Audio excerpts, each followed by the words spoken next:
Kulong at nahaharap ngayon sa patong-patong na kaso ang 14 na mga pulis matapos magreklamo ang isang grade 9 student na isa ring online seller ng panggagahasa at matapos siyang gahasahin ay nagawa pa siyang pagnakawan ng mga ito.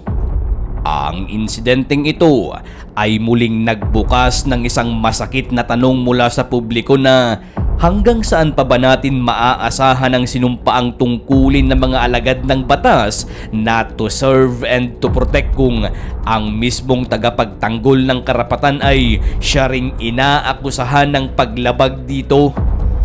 Paano natin may pagkakatiwala ang ating kaligtasan kung ang mga dapat magpatupad ng hustisya ay siya ring nasasangkot sa karumal-dumal na krimen? Pero ano nga ba ang tunay na kwento sa likod ng insidenteng ito? Paanong nasangkot ang 14 na pulis sa isang kasong yumanig sa tiwala ng taong bayan? At higit sa lahat, saan hahantong ang paghahanap ng hustisya ng biktima sa gitna ng isang sistemang inaasahang magbibigay proteksyon hindi ng pang-aabuso?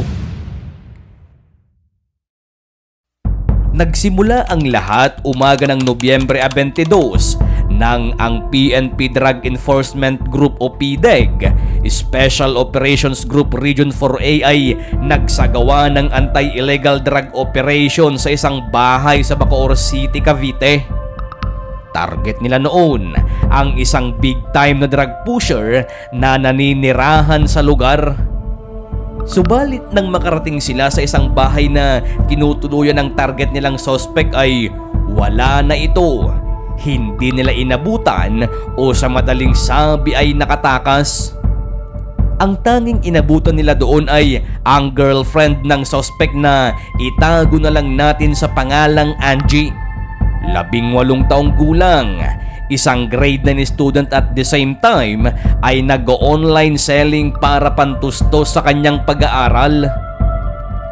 Ayon sa kwento ni Angie ay sa pilitang pinasok ng mga armadong kalalakihan ang kanyang kwarto na pawang mga nakatakip ang muka at wala man lang silang ipinakitang search warrant. Diretso sila sa loob at agad-agad na naghalughog at kahit na wala silang nakita o nakuhang ilegal ay pilit siyang isinasama ng mga lalaki.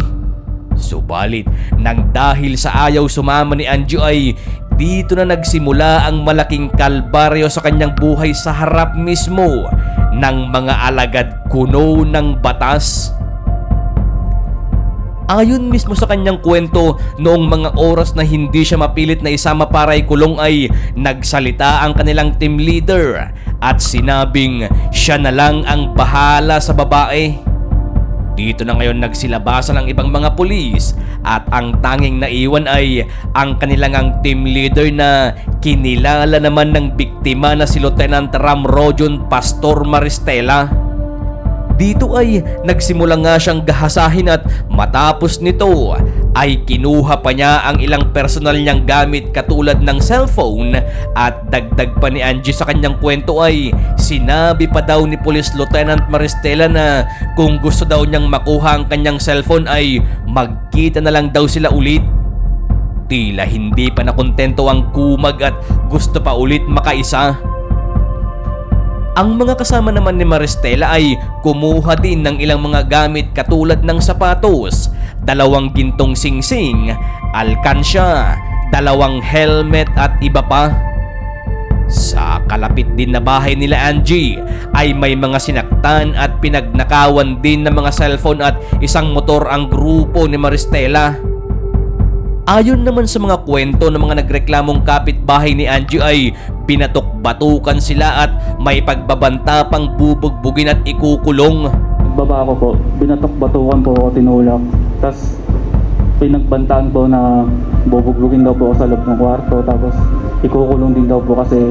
Matapos ang nangyaring panghaharas at pang-aabuso ay agad humingi ng tulong ang pamilya ng biktimang si Angie.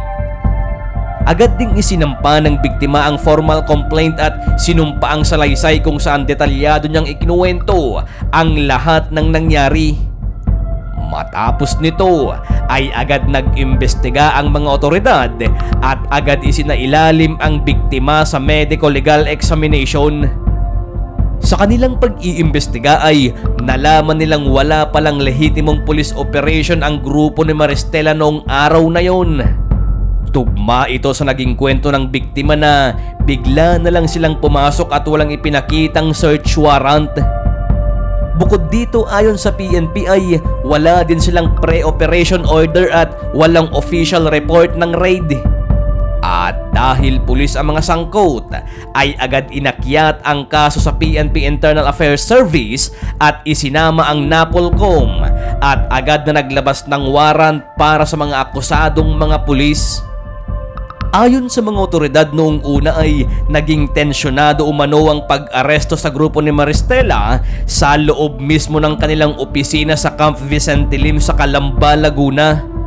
Pero ang mainit na tensyon ay nauwi din sa maayos na usapan at dito ay naaresto ang 8 sa 14 na sangkot sa robbery rape sa Bacoor.